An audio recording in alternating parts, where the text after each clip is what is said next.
Ce matin, nous allons lire dans Ésaïe. Si vous avez vos Bibles, Ésaïe, ça se trouve à peu près dans le milieu de votre Bible. Ésaïe 53.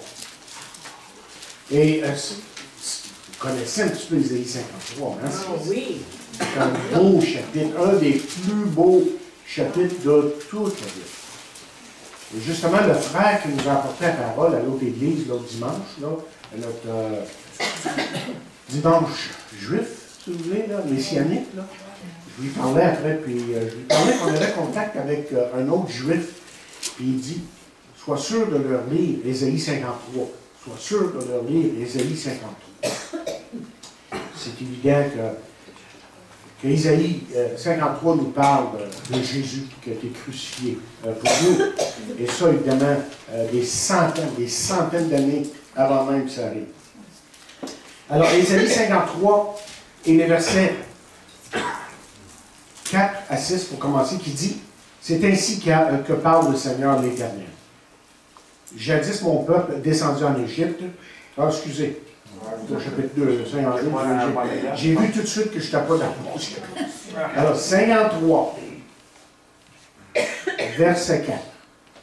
Cependant, il a porté nos souffrances. Il s'est chargé de nos douleurs. Et nous l'avons considéré comme puni, frappé de Dieu et humilié. Mais il était blessé pour nos péchés, brisé pour nos iniquités. Le châtiment qui nous donne la paix est tombé sur lui. Et c'est par ses meurtrissures que nous sommes guéris. Nous étions errants comme des brebis. Chacun suivait sa propre voie. Et l'Éternel l'a frappé pour l'iniquité de nous tous. Allons au verset 12, même chapitre. C'est pourquoi je lui donnerai sa part avec les grands. Il partagera le butin avec les puissants, parce qu'il s'est livré lui-même à la mort, et qu'il a été mis au nombre des malfaiteurs, parce qu'il a porté les péchés de beaucoup d'hommes, et qu'il a intercédé pour les coupables. Demandons à Dieu de parler à nos cœurs. Notre Père, nous te remercions pour ta parole. Nous te remercions de ce que ta parole nous conduit dans les sentiers de la vérité. Et que lorsque, Seigneur, nous nous présentons devant toi, corps, âme, esprit, vraiment décidés d'entendre ta voix, que nous avons ta parole pour nous parler, pour nous diriger. Et ce matin, je prie que nous puissions saisir toute l'ampleur de cette parole qui est devant nous, pour que nous comprenions la grandeur, la magnificence de ton amour pour chacun de nous. Donc, Seigneur, tu sais où on en est avec toi, là où on en est dans la vie en général, avec nos défis, les problèmes, les difficultés. Toi, tu connais toutes choses. Fais-nous comprendre, Seigneur. Mais aide-nous à marcher par la foi et en réalisant que ta fidélité est avec ceux qui marchent avec toi. Que tu es fidèle et que nous pouvons réaliser et faire l'expérience de ta fidélité dans nos jours, jour après jour. Et nous te remettons ces moments dans le nom de Jésus. Amen. Amen. Et ce matin, nous allons entamer la deuxième et dernière partie de ce message intitulé « Le perfectionnisme ». On devait le faire la semaine dernière, on ne l'a pas fait. En fait, ce matin, on va terminer une série de messages qui s'intitulait « Émotions endommagées ». C'est fini. Okay? Après ce matin, Dieu voulant. Donc, j'aimerais faire un tour avec tout ce que j'ai dit là, depuis quelques semaines. Ce sera nécessaire là, de juste réviser quelques points la dernière fois, quand on a parlé justement du perfectionnisme. Et qu'est-ce que c'est le perfectionnisme? Bien, on a vu que le dictionnaire disait que c'est cette tendance excessive à rechercher la perfection, plutôt faible.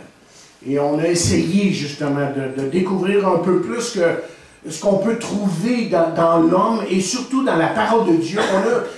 On a énuméré il y a quelques semaines les 6 symptômes dans la vie d'un individu qui démontrent cette tendance de perfectionnisme.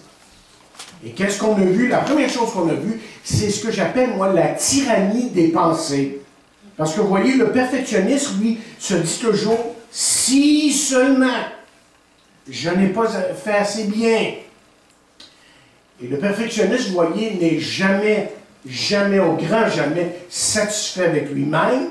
Le perfectionniste est tiraillé par toutes sortes de pensées, surtout, malheureusement, négatives. Et ça conduit à la deuxième chose, la dépréciation de soi. Il y a comme une suite normale. Cette personne-là sent qu'elle ne vaut pas grand-chose. Donc, il y a une sorte de dépréciation continuelle dans sa vie. Ensuite, troisièmement, comme troisième symptôme, on a dit qu'il y avait l'anxiété. Parce que le perfectionniste, lui, se place sous le parapluie, je dirais, de la culpabilité. Il ne se sent jamais complètement libre de sa culpabilité. Tellement qu'il ne se sent pas libre de sa culpabilité que lorsqu'il ne se sent pas coupable de quelque chose, il se sent coupable de ça. C'est à peu près ça. Il vit toujours dans l'anxiété. Et ensuite, il est tiraillé par toutes sortes de pensées, se déprécie lui-même, que je viens de dire, il est anxieux. Et ça conduit automatiquement à ce qu'on a dit il y a quelques semaines, au légalisme.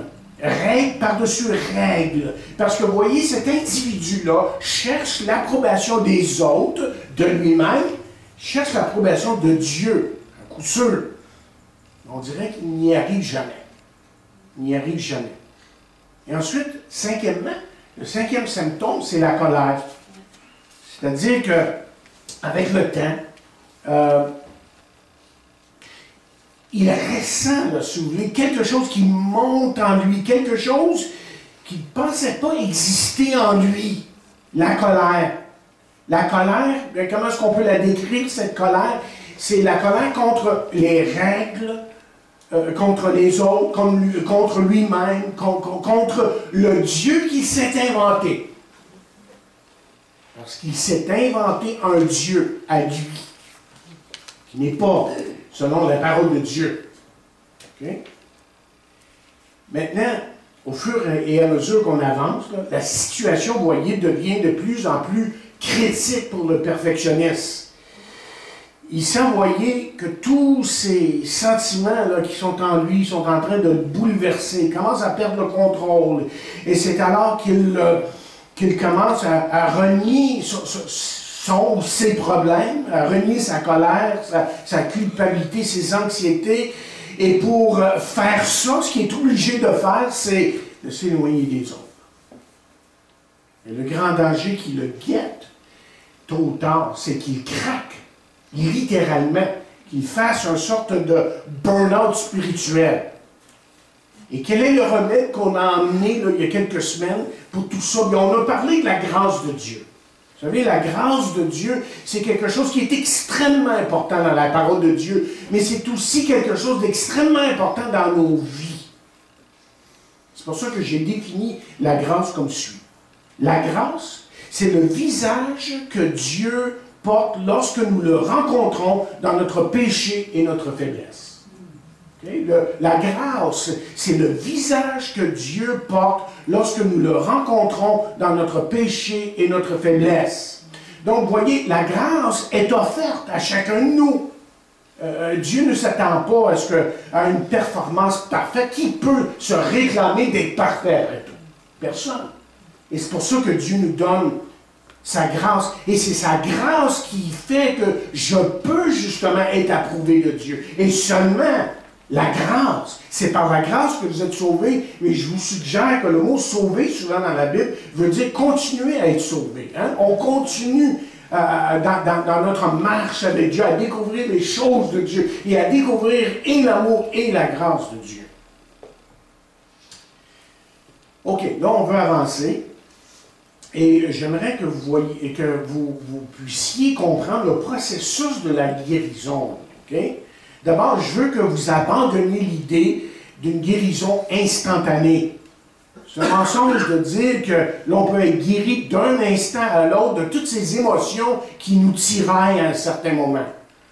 Parce que vous conviendrez avec moi là, que la maturité spirituelle, okay, c'est un processus, ça. Okay? C'est un processus dans notre vie, c'est un processus même, comme j'ai écrit ici, à longue haleine. La nouvelle naissance, elle, est instantanée. Le moment même que vous acceptez Christ dans votre vie, Dieu vous accepte dans son royaume, évidemment. Mais la maturité spirituelle, ça vient avec le temps. Et ça vient, évidemment, par la communion fraternelle, les études, la discipline que Dieu, évidemment, fait dans notre vie, permet dans notre vie, si vous voulez. Mais tout ça, là, c'est pour nous emmener à maturité. Okay? Mais le perfectionniste, lui, se dit, si seulement. Écoutez bien, le perfectionnisme, pas le perfectionniste, le perfectionnisme est quelque chose qui s'est développé dans un individu depuis, évidemment, des années. Et il y a des fortes chances, autrement dit, que ça prendra quelque temps après la conversion pour corriger certains sentiments ou, si vous voulez, certains points de vue erronés. Okay? De façon qu'on pense qui n'est pas tout à fait juste, là, qui ont été développés à travers les années.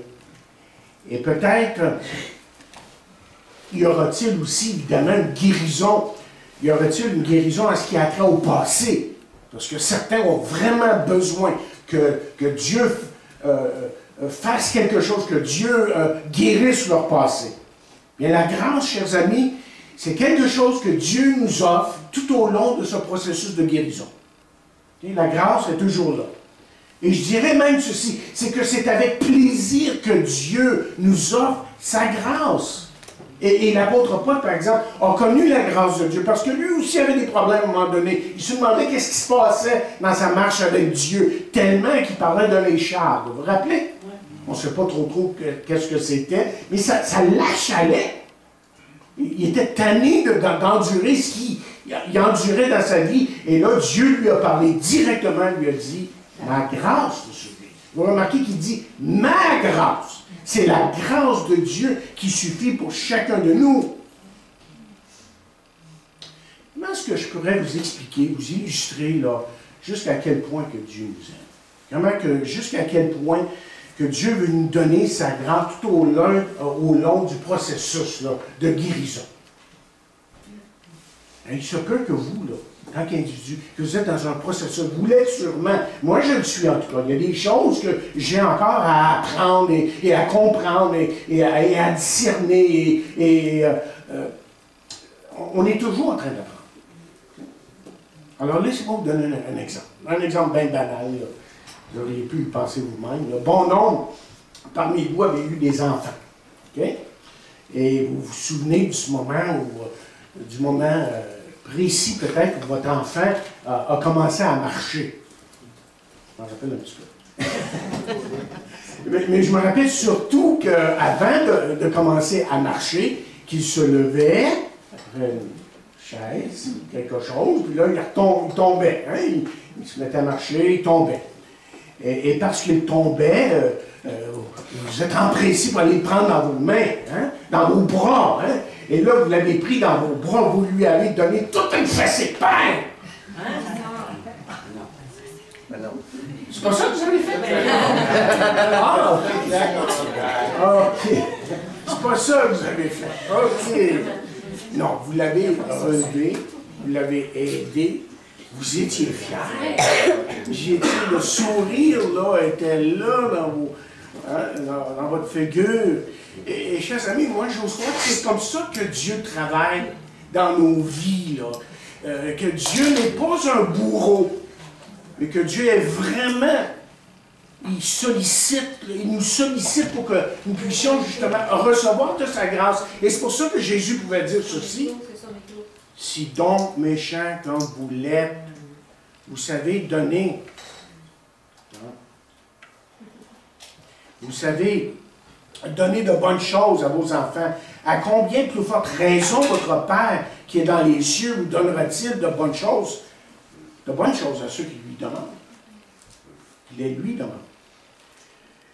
Moi j'aimerais vous suggérer une prière que vous pouvez offrir à Dieu aujourd'hui.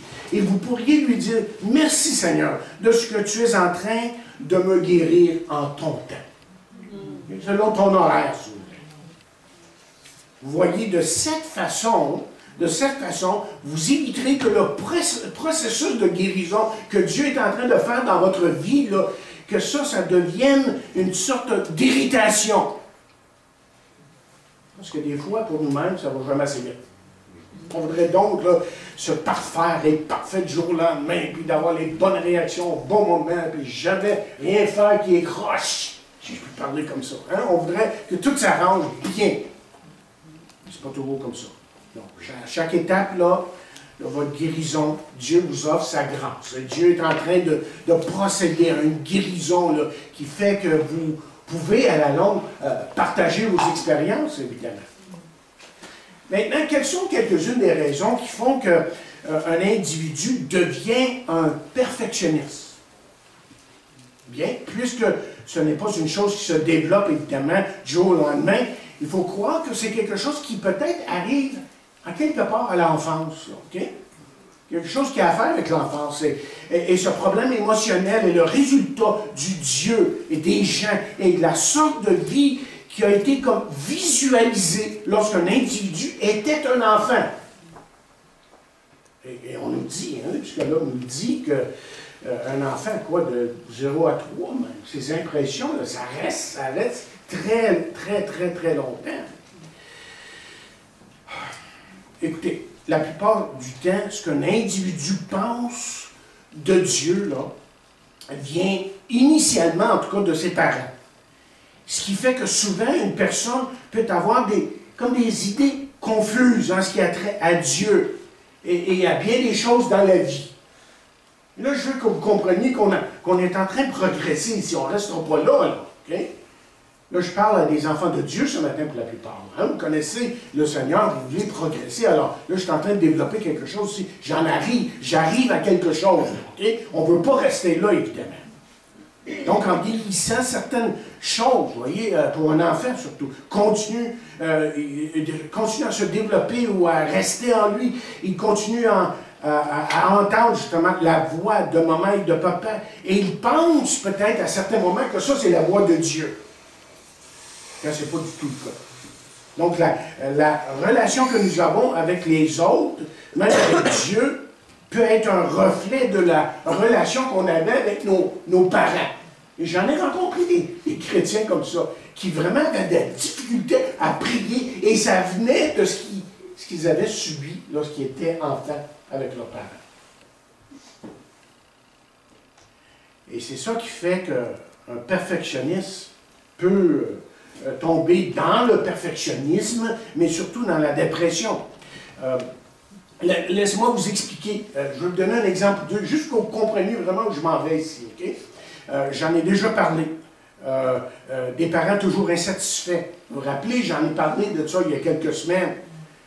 J'ai parlé de ce petit garçon qui arrivait à la maison avec un bulletin plein de B. Hein? La plupart de ses notes, c'était des B. Son père lui a dit qu'il devait avoir des A. Mais il arrive avec des A. Vous vous rappelez ce qui est arrivé? Son père lui a dit tout simplement que les professeurs qu'il avait n'étaient pas trop exigeants. Ce petit gars-là, là, il n'a jamais eu d'affirmation, jamais eu d'encouragement. Et des parents qui sont toujours insatisfaits font en sorte que l'enfant, très souvent, se fixe des buts qui ne sont pas réalistes. Ils produisent en l'enfant la culpabilité et, en fin de compte, le découragement. Beaucoup de nos enfants, les enfants autour de nous, grandissent dans le découragement. Alors, vous pouvez vous imaginer comment l'enfant peut grandir avec un enfant peut grandir avec l'idée que Dieu est comme ça, il est exactement comme ses parents. Okay? Ensuite, il y a ces situations familiales, incertaines, insécures, si vous voulez, qui affectent l'enfant.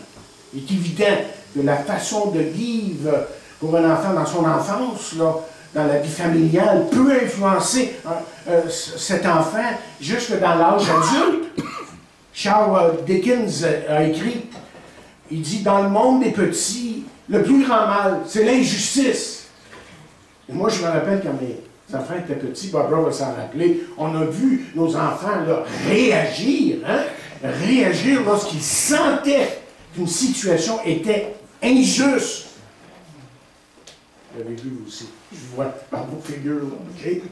Maintenant, si les parents sont incapables de contrôler leurs émotions lorsqu'il y a des situations difficiles, bien l'enfant, lui, ne saura pas comment réagir et il sentira un certain degré d'injustice, évidemment. Je vais vous donner un exemple. C'est M. Simon qui raconte l'histoire de Marie. OK? Sa vie chrétienne, il nous dit, était remplie de haut et de bas. Haut et de bas. OK? Et puis, ça semblait si difficile, dit-il, pour elle de mettre sa confiance en Dieu. Facile de dire, mais vraiment de le faire, là, toute une autre affaire. Et Marie était remplie de sentiments, de culpabilité, de condamnation. Tout ce qui est négatif, là, elle le ressentait en elle. Il raconte comment il s'est pris pour l'aider, comment il a essayé de l'aider. Alors, il a fait un arrangement avec elle, après l'avoir vue, là, qu'elle puisse justement sortir de l'église, lorsque le sermon qu'il prêchait la culpabilisait. J'ai jamais fait ça.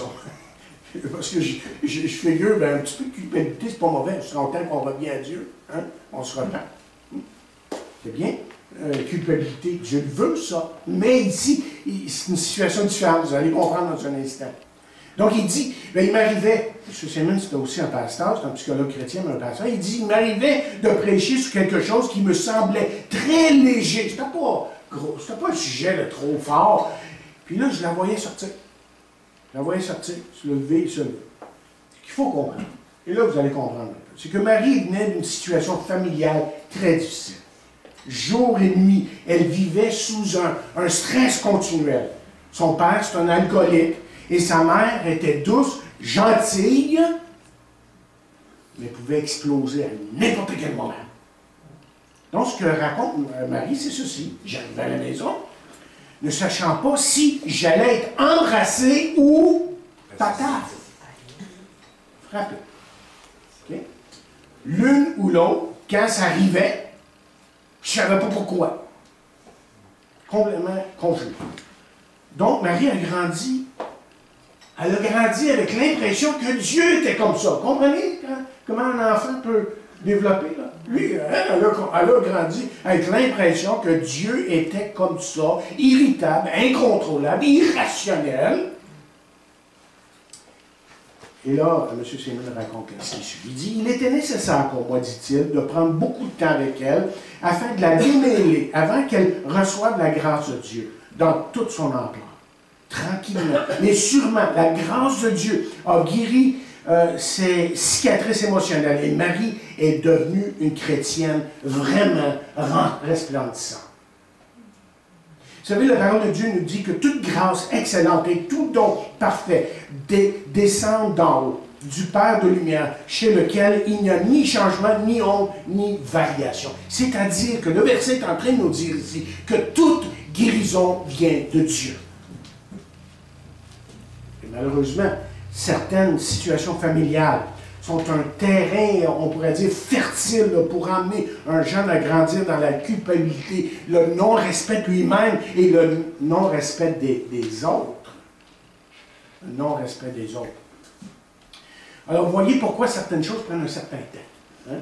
Certaines choses prennent un certain temps. Certaines choses comme les mauvais souvenirs, les mauvaises expériences et les situations difficiles de l'enfance sont guéries qu'avec le temps. Et ça se produit, évidemment, ça se produit surtout dans celui qui est né de nouveau, mais ça se produit au fur et à mesure qu'il grandit dans les voies de Dieu. Une guérison qui s'accomplit. Et c'est peut-être dans ce sens-là que Jacques a dit ceci. Écoutez bien ce verset-là, ce qu'il dit. On a tendance à passer par-dessus vite, là, hein, puis penser que, ok, c'est ça. Regardez ce qu'il dit. Il dit, confessez donc vos péchés les uns aux autres, et priez les uns pour les autres, afin que vous soyez guéris. Pas en train de parler nécessairement de guérison du corps. Là. Il est peut-être en train de parler des émotions, hein, de ce qui se passe dans notre tête. Là, hein. Quand il y a un vrai pardon, quand l'amour de Dieu agit vraiment dans la vie d'un individu, d'un enfant de Dieu, il y a une guérison intérieure qui se produit. Et le passé, évidemment, est guéri. Et on va en parler dans quelques instants. Le perfectionnisme semble être quelque chose qui est le résultat de beaucoup de choses, de beaucoup d'expériences dans la vie d'un individu. Et le résultat, comme on a dit tantôt, c'est la colère qui souvent est gardée secrètement dans le cœur d'une personne. Ça, je dirais, hein, toutes les années que j'ai été comme pasteur, j'ai fait comme pasteur, c'est une chose que j'ai vue souvent. Okay? La colère, là, qui est gardée secrètement dans le cœur d'un individu. Et encore une fois, je pense que vous avez besoin d'un exemple. Je vais vous donner un exemple. Okay? Un récit ici que j'ai trouvé, je ne me rappelle plus où, mais j'ai trouvé intéressant, je pouvais le mettre dans mon message. C'est un pasteur qui a reçu un appel d'un professeur un jour d'une université chrétienne. Ça doit être aux États-Unis, ça n'existe pas au Canada, ça. Ah ben, pas ici au Québec, en tout cas, peut-être au Canada. Et le professeur dit au pasteur, en le rencontrant, il dit qu'il se souvenait d'une déclaration qu'il avait faite. Et la déclaration est la suivante. Il dit, une réaction exagérée dans une situation difficile manifeste certains mots cachés. Dit le professeur.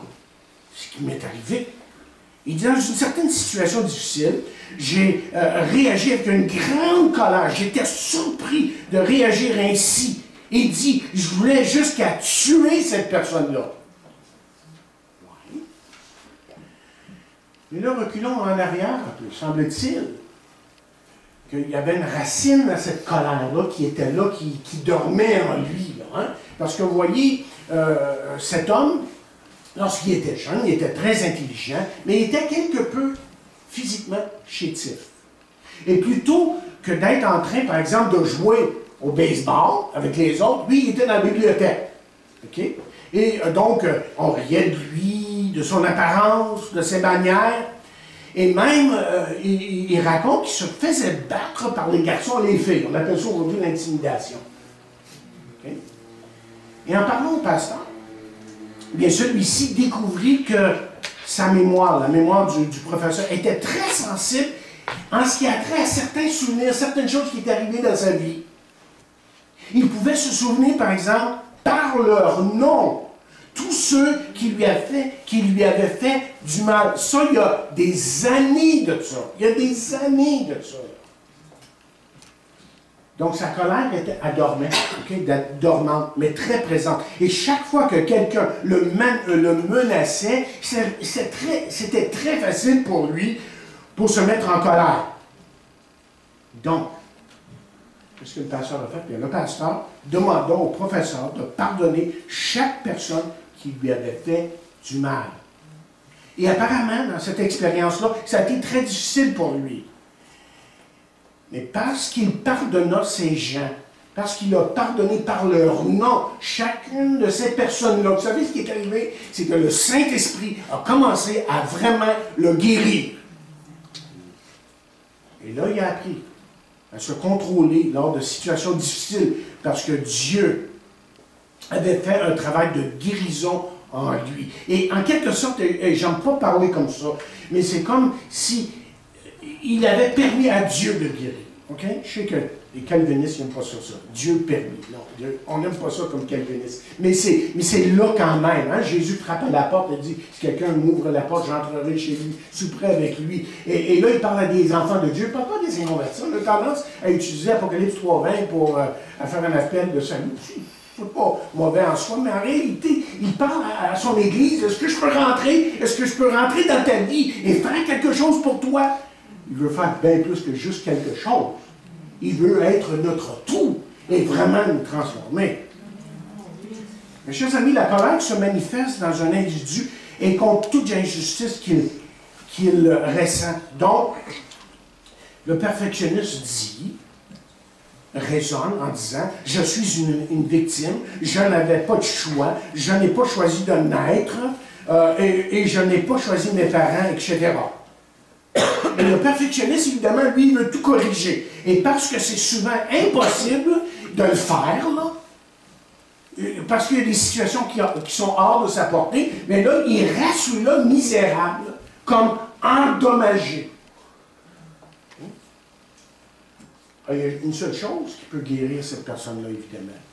Et moi, je vous suggère que la seule chose qui peut vraiment guérir un homme, une femme, c'est la croix de Jésus. C'est lorsqu'on vient à la croix que Jésus guérit et qu'on reçoit justement une complète guérison de ses émotions endommagées. Parce que vous voyez, lorsque Jésus-Christ est mort sur la croix, il s'est littéralement identifié à nos souffrances, à nos peines, à nos émotions endommagées même. Et vous dites, comment est-ce que tu sais? Et la Bible le dit, dans Hébreux 2 et Hébreux 4, hein, ce souverain sacrificateur qui peut compatir avec nous, c'est la pensée dans ces deux versets-là, là, il sait de quoi nous sommes faits.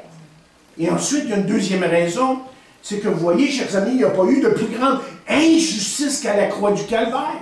Jésus a été rejeté des hommes, accusé faussement, son procès a été une farce, et sa crucifixion a été injuste. Alors ne dites jamais qu'il n'y a personne qui vous comprend. Parce que lui, il vous comprend. Parce que lui a souffert. Lui a vraiment souffert sur la croix. Donc Dieu vous comprend. Vous comprend. Et plus que vous regardez la croix du Calvaire, plus que vous saisissez tout ce qui entoure la croix du Calvaire, vous comprendrez que Jésus est la vérité en toutes choses. Il est la vérité concernant la condition de l'homme. L'homme est pécheur et l'homme est brisé par son péché. Il est la vérité concernant le cœur de Dieu aussi. Dieu connaît notre situation. Dieu est capable justement de vraiment compatir avec nous. Il est aussi la vérité concernant l'amour de Dieu parce qu'il s'est déployé sur la croix. Tout l'amour de Dieu quand Jésus est mort. Et Dieu continue à le faire, évidemment. Vous savez, Dieu offre au perfectionnisme, puis je pense qu'on est tous là à un moment donné. Là. La personne que je vous décris là, c'est moi. On est tous là à un moment donné. Là. Et on a tous besoin de guérison à quelque part. Dieu, il nous offre sa compréhension, mais heureusement qu'on peut dire ce matin qu'il nous offre beaucoup plus que sa compréhension, mais qu'il nous offre aussi sa guérison complète. Quelqu'un a écrit, sur la croix, dans son amour, Jésus a absorbé tous les maux humains, tous les sentiments douloureux. Ils sont rentrés dans son cœur, percé son âme, et ils ont été dissous dans l'océan de son pardon, dans la mer de son oubli. Et Paul, vous allez vous rappeler, et Paul, lui, avait peut-être bien des choses à se reprocher, parce qu'il a quand même massacré des chrétiens. Là. Il a quand même permis que certains chrétiens soient tués, et il a blasphémé contre l'Évangile. Et pourtant, là, il va dire à un moment donné, car Dieu était en Christ, réconciliant le monde avec lui-même, en n'imputant point aux hommes leurs offenses. Et vous pouvez mettre là, mes offenses. Et vous dites, ouais, imputer, ça veut dire quoi ça? Ben, laissez-moi tout simplement le simplifier en disant que Dieu ne vous blâme pas.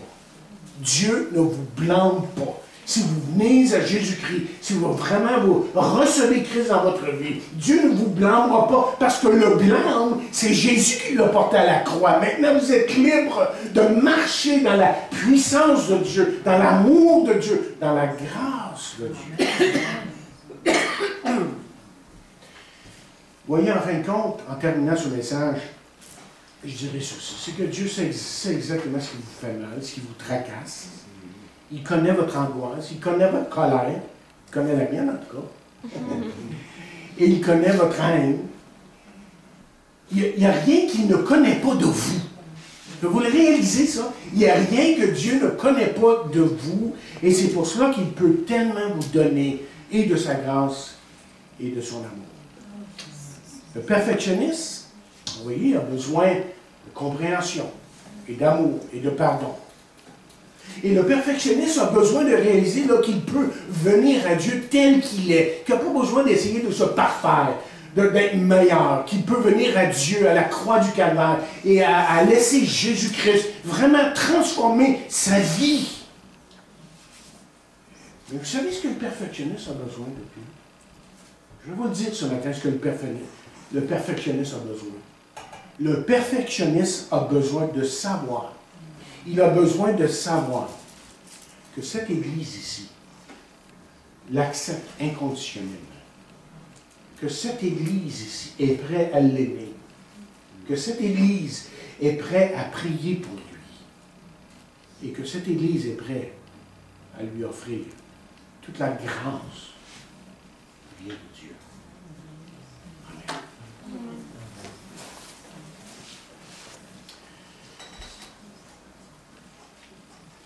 Allons dans une prière.